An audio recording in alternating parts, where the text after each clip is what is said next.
Good morning students, आपका इस व्याख्यान में हार्दिक स्वागत है। बच्चों, हमने हमारे जो पहले वाले वीडियोज़ आपने देखे होंगे उसमें मैंने आपको डिमांड और सप्लाई के बारे में विस्तार से समझाया था। वह हमने मांग का नियम भी समझ लिया था और जो पूर्ति का नियम है उसको भी हमने आपको समझाया था। तो वो जो दो रेखाएं हमने बनाई थी उसको एक बार मैं वापस यहाँ बना रहा हूँ। वस्तु की मांग आप देखिए,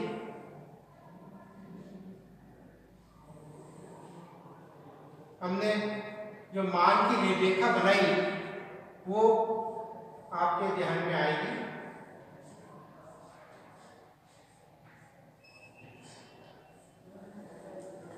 आप देखिए,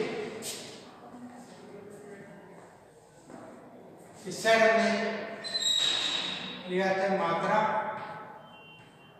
वस्तु की और इस साइड था वस्तु का मूल्य, और हमने मांग वक्र खींचा था इस स्टाइल से और हमने इसको कहा था ये हमारा क्या है, डी मांग वक्र। आप देखिए, यदि आपने हमारे पहले वाले वीडियोस बराबर देखे हैं तो हमने ये मांग रेखा खींची थी और उसमें हमने कहा था मांग रेखा क्या है, ऊपर से नीचे गिरती हुई होती है। अर्थात क्या है, जैसे जैसे वस्तु के मूल्य घटते जाते हैं वैसे वैसे आप देख रहे हैं उसकी मांगी जाने वाली मात्रा में क्या होती है बच्चों, वृद्धि हो रही है। जैसे जैसे वस्तु के मूल्य घट रहे हैं वैसे वैसे उसकी मांगी जाने वाली मात्रा क्या हो रही है, बढ़ रही है। ये आप देखिए, ये हमने पहले समझाया। ये पहले वस्तु का मूल्य P है, मांगी जाने वाली मात्रा क्या है, Q है। जैसे ही वस्तु का मूल्य घटा मांगी जाने वाली मात्रा में क्या होगी बच्चों, वृद्धि हो गई। इसको हमने क्या कहा था, यदि अन्य बातें समान रहे तो वस्तु के मूल्य घटने पर मांगे जाने वाली मात्रा क्या होती है, बढ़ जाती है, और मूल्य बढ़ने पर क्या है, वस्तु की मांगी मात्रा कम हो जाती है। इसको हमने कहा था क्या, मांग का नियम। तो ये जो कोई बच्चों एक रेखा, उसमें हमने इसको समझा है वस्तु की मांग। ये आप देखिए, फिर आपको इस स्टाइल का शॉर्ट में आपको इसका वर्णन एग्जामिनेशन में लिखना है, डायग्राम बना करके। ये हमने आपको पहले सारा मांग वाला जो लेसन है वो समझा है।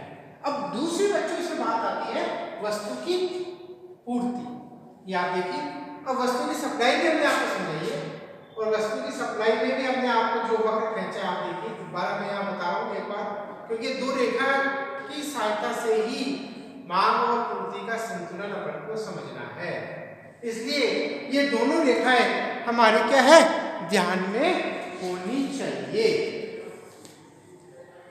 ये आप देखिए,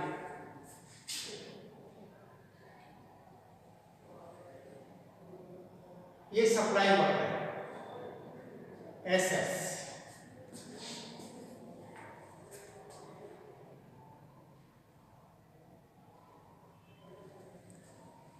इससे आ जाएगा बच्चों पूर्ति की मात्रा,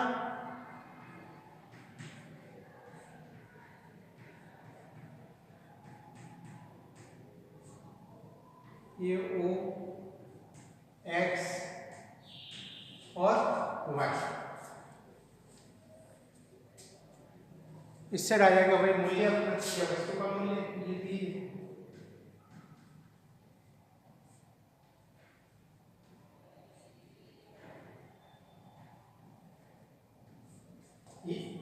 ये आप देखिए, ये जो रेखा खींची वो हमारी सप्लाई की रेखा हो गई।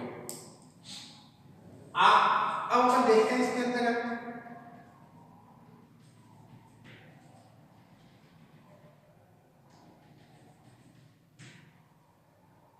ये मूल्य P है और ये मूल्य P1 है। ये है Q और ये Q1। ये आता है। जब हमने सप्लाई पढ़ी थी, जब हमने अपन ने समझा है बच्चों कि जब एक उत्पादक या विक्रेता एक निश्चित समय में निश्चित मूल्य पर जो वस्तु बाजार में क्या होता है विक्रय करने के लिए तैयार होता है, उसे हमने कहा था वस्तु की सप्लाई, कि वह उस माल को बेचने को क्या हो रहा है तैयार है। तो उस स्थिति में आप देखिए कि जैसे जैसे मूल्य बढ़ता है वैसे वैसे क्या हो रही है उसकी मांगी जाने वाली मात्रा में वृद्धि होती है। तो यहाँ पर जो वस्तु के मूल्य और पूर्ति की मात्रा में क्या है धनात्मक संबंध होता है, और यहाँ पर संबंध कैसा होता है बच्चों ऋणात्मक संबंध होता है। इस पर भी हम बाउंड्री बना सकते हैं।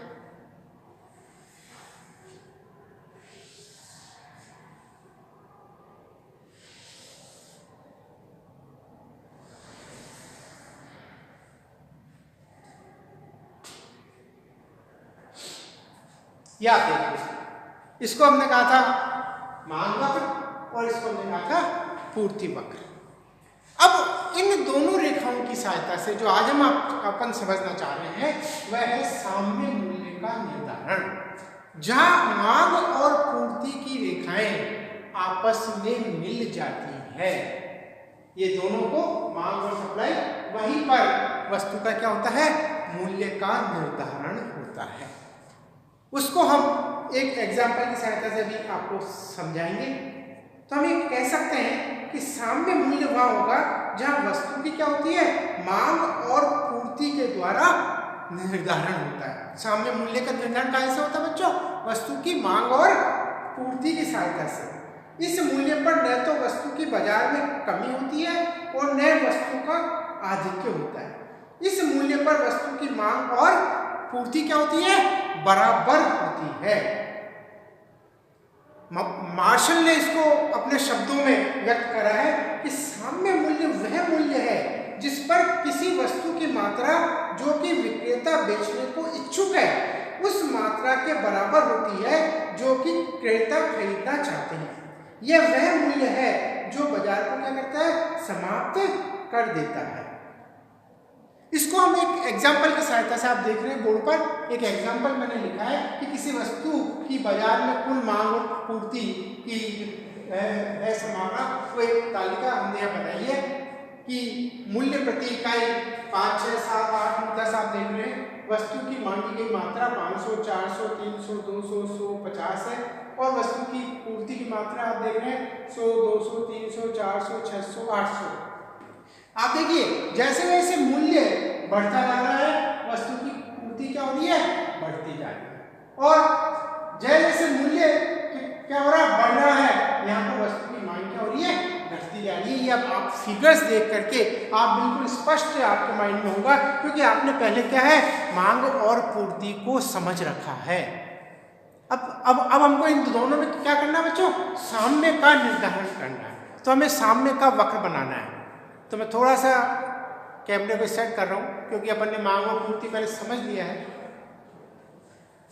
ये आप देखिए बिल्कुल स्पष्ट है आपके सामने। ये जो किसी समय विशेष पर हमने क्या लिया है कुल मांग में जो पूर्ति की सूचना है वो हमने यहाँ पर लिख लिया। अब इस एग्जाम्पल की सहायता से हम इसका डायग्राम बनाएंगे।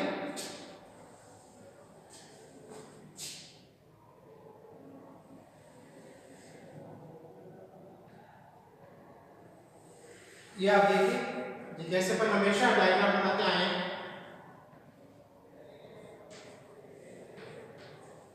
मूल्य और वस्तु की मात्रा पहले बराबर दूरी पर निशान लगा लीजिए।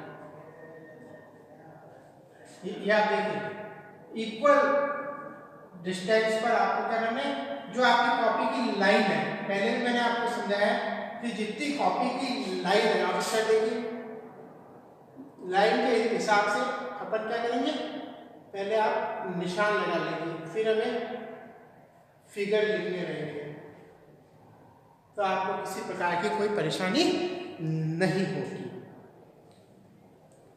ये यहां पर आप लिख लीजिए वस्तु की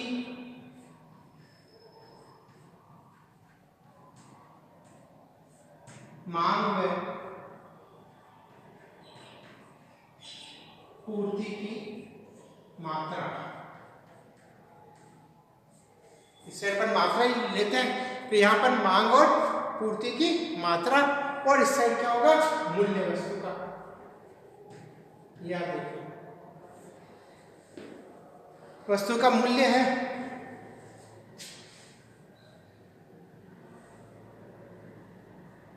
2, 4, 6, 8, 10, 12, 14, 16, क्योंकि अपने पास फिगर इतनी है, याद देखिए 10 तक ही मूल्य है। फिर इससे आप देखिए 100 से 800 तक है, 100, 200, 300, 400, 500, 600, 700 और ये 800।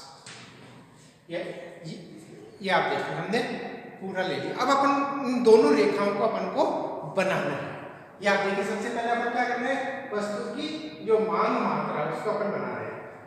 आप देखिए 5 के ऊपर है 500, 4 और ये 500 बच्चों आप देखिए ये यहाँ पर 4 है, 4 और 500 जहाँ मिल रहे हैं वहां आपको क्या करना है, निशान लगाना। 5 रुपीज 5 है और ये 500 है। आप देखिए ये सीधा आप स्केल रखकर से निशान लगाएंगे तो ये निशान यहाँ लगता है 500, फिर से स्टार्ट है। फिर आप देखिए 6 के ऊपर 400, ये 6 रुपये मूल्य है और इसके ऊपर क्या है 400।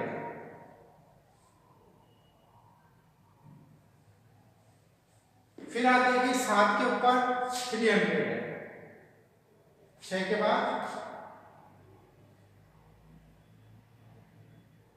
7 आता है दोनों के बीच में, ये आप देखिए 300। फिर 8 के ऊपर है बच्चों 200, 8 के ऊपर ये 2, ये इसका देखिए ये 200 है, 200 और ये 8 है, 8 पर 200। फिर 9 पर है बच्चों 100, ये 9 पर 100 और 10 पर है 50, वस्तु की मांग की मात्रा।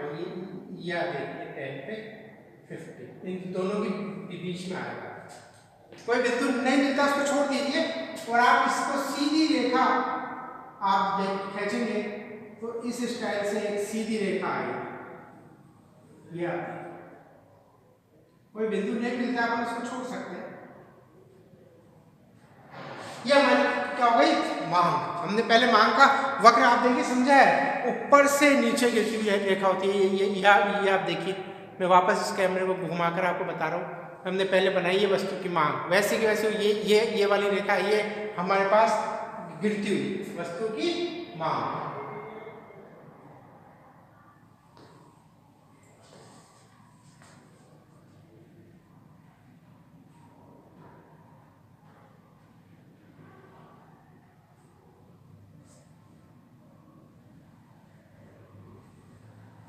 ये आप देखिए। फिर उसके बाद अपन को क्या करना है, वस्तु की सप्लाई रेखा खींचनी है।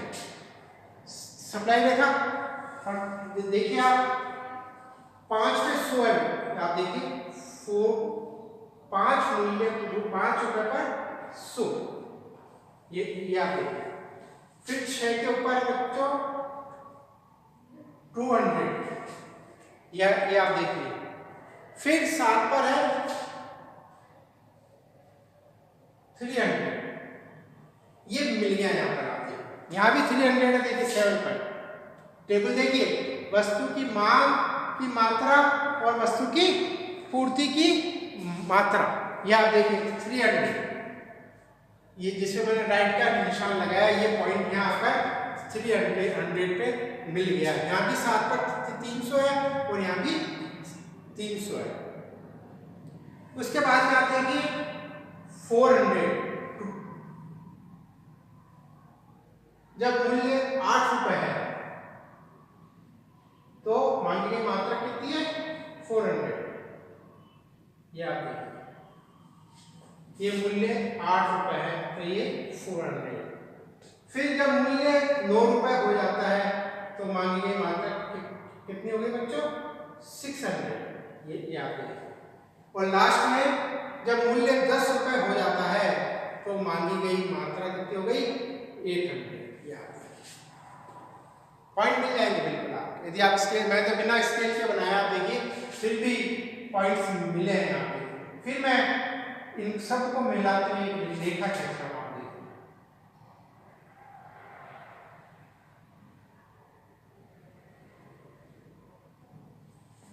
ये देखिए आप, जो वैल्यूज से मैंने डायग्राम बनाया है, यदि आप बुक्स में देखेंगे डायग्राम बिल्कुल बराबर स्केल से खींचेगा, लेकिन मैंने आपको समझाने के लिए ये वैल्यूज जो हमने दी है तो हमें डायग्राम उस वैल्यूज से ही बनाना चाहिए, तो ही अच्छा रहेगा, एग्जाम में नंबर अच्छे आते हैं। ये हो गया हमारे बच्चों क्या मांग रेखा, ये हमने पहले समझ ली है। ये हो गया हमारी क्या है सप्लाई रेखा, ये आप बिल्कुल स्पष्ट। पहले आप इतना डायग्राम आपको बना लेना है। उसके बाद आप देखिए, ये हमारा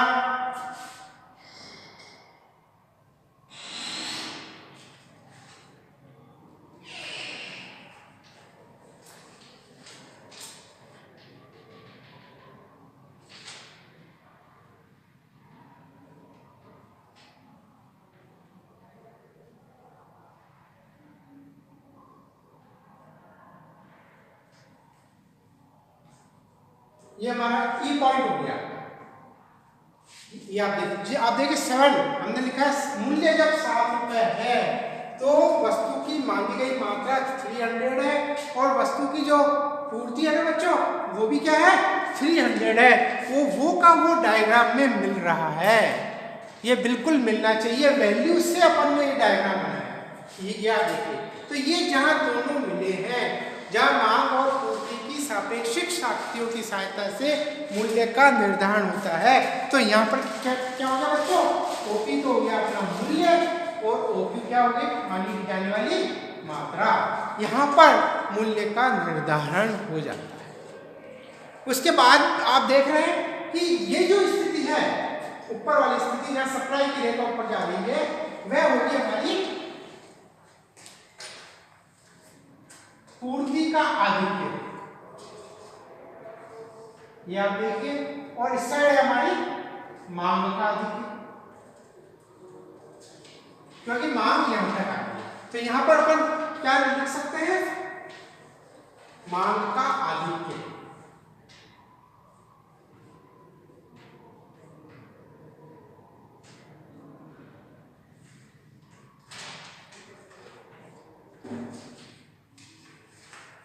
और इस साइड में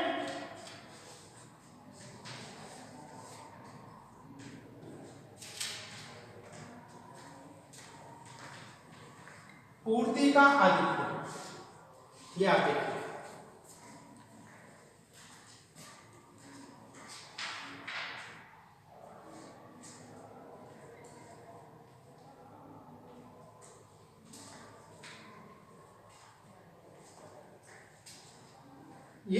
ये आप देखिए,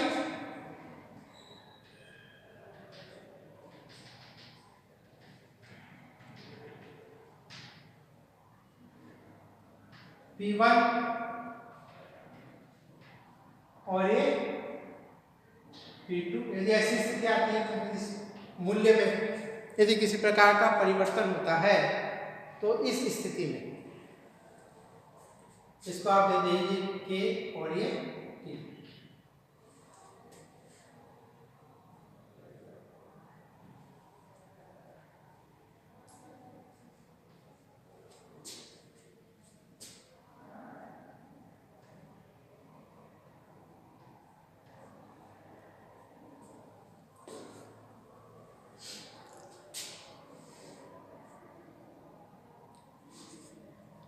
अब आप देखिए यहाँ पर हमने लिखा है वस्तु की मांग अधिक है, पूर्ति कम है। आप देखिए वस्तु की मांग ज्यादा है और यहाँ पर क्या हो रही है, पूर्ति कम हो रही है, इसलिए क्या हो रही है, मूल्य में वृद्धि हो रही है। ये स्थिति हमने यहाँ पर हमने कहा है कि यहाँ पर क्या है, वस्तु की मांग 5 और 6, 5 जब मूल्य 5 और 6 के बीच में है तो क्या है, मांग ज्यादा है और पूर्ति कम है। और यहाँ पर आप देखिए वस्तु की मांग कम और पूर्ति अधिक होने से मूल्य क्या हो रहा है, कम हो रहा है। कौन सी स्थिति में, 8, 9, 10 जब मूल्य है तो आप देखिए वस्तु की मांग की मात्रा यहाँ पर 200, 150 है और यहाँ पर क्या है 400, 600, 800। तो ये स्थिति अपने यहाँ पर समझाइए। यहाँ पर क्या हो गया, मूल्य घट गया और यहाँ पर क्या हो गई, मांग और पूर्ति बराबर है। कौन से पॉइंट पर, ई पॉइंट पर। याद रखिए यहाँ पर मूल्य का निर्धारण हो जाता है जब मांग और पूर्ति की सापेक्षिक शक्तियों की सहायता से, जहां मांग और पूर्ति बराबर होती है। तो इस डायग्राम का यदि आप वर्णन भी लिखना चाहते हैं तो इस स्टाइल से आप लिख सकते हैं कि जैसे कि रेखा चित्र में डी रेखा क्या है, वस्तु की मांग रेखा, ये हमने आपको पहले बता रखा है। और मांग एस रेखा क्या है, वस्तु की पूर्ति रेखा है। ई बिंदु पर एक दूसरे को ये क्या कर रही है, काटती है। ये आप देखिए इस स्टाइल से ई बिंदु पर ये यहाँ पर काट रही है, अतः यह साम्य बिंदु है। इस बिंदु पर वस्तु की OQ मात्रा और OP मूल्य निर्धारित होता है। इस प्रकार OP वस्तु का साम्य मूल्य एवं OQ वस्तु की साम्य मात्रा है।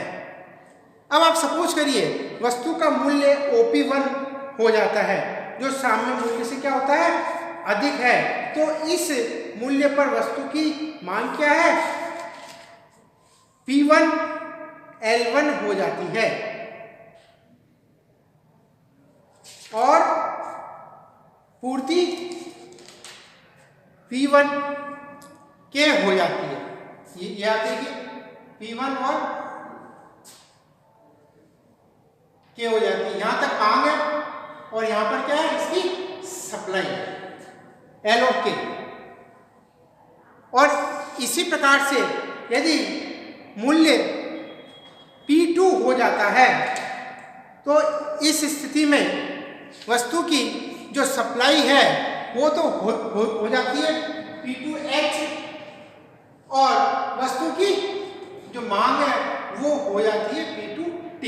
यानी इधर मांग का आधिक्य और इस साइड क्या बच्चों, पूर्ति का आधिक्य है।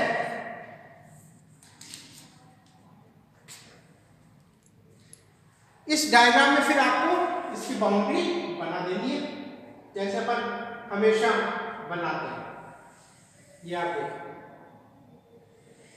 इससे डायग्राम बिल्कुल स्पष्ट सुंदर लगे।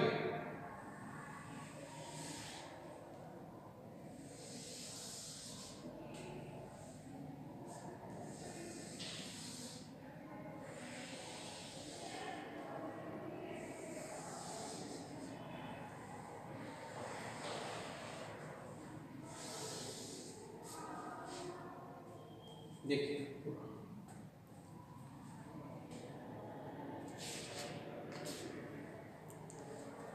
एक बार वापस इसको आप स्टार्टिंग से सारा देख लीजिए जो हमने आज समझा है।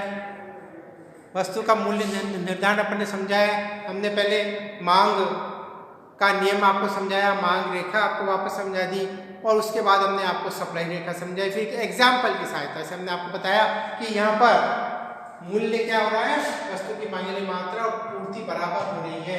यहाँ पर मांग और पूर्ति क्या है, डिमांड और सप्लाई दोनों बराबर है। और यही हमने क्या करा बच्चों, चित्र पे बताया है कि इस ई पॉइंट पर मांग और पूर्ति जो 300 है, ये 300 क्या है, यहाँ इस जगह मिल रहे हैं। यहाँ पर वस्तु का मूल्य निर्धारित होगा। तो एग्जामिनेशन में जो अपन को डायग्राम बनाना है, इस टेबल की सहायता से जब वैल्यूज देते हैं दोनों साइड, मैंने टेबल्स की सहायता से ही डायग्राम बनाया वैल्यूज लेकर के। तो हमारे क्या है, बिल्कुल हमारा कंसेप्ट भी क्लियर होते हैं कि ये मांग रेखा नीचे गिरती हुई है, क्योंकि मांग आप देख रहे हैं जैसे जैसे मूल्य क्या हो रहा है, बढ़ता जा रहा है, वस्तु की मांग मात्रा क्या हो रही है, घटती जा रही है। और जैसे जैसे पूर्ति में क्या हो रहा है, इसका उल्टा होता है कि जैसे जैसे मूल्य बढ़ रहा है वैसे वैसे क्या हो रही है, सप्लाई बढ़ती जाती है। यानी हमने यहाँ कहा था कि यहाँ धनात्मक संबंध होता है पूर्ति में, और मांग में हमने कहा था ऋणात्मक संबंध होता है। तो ये सारी बातें आपको जो मूल्य निर्धारण का सामान्य सिद्धांत था वो हमने आपको आज समझाया। उसके बाद हम जो अगला टॉपिक लेंगे कि मूल्य निर्धारण पर मांग और पूर्ति में यदि परिवर्तन हो तो उसका साम्य पर क्या प्रभाव पड़ता है, साम्य कैसे परिवर्तित होता है, वो हम हमारे अगले वाले लेक्चर में आपको समझाएंगे। धन्यवाद।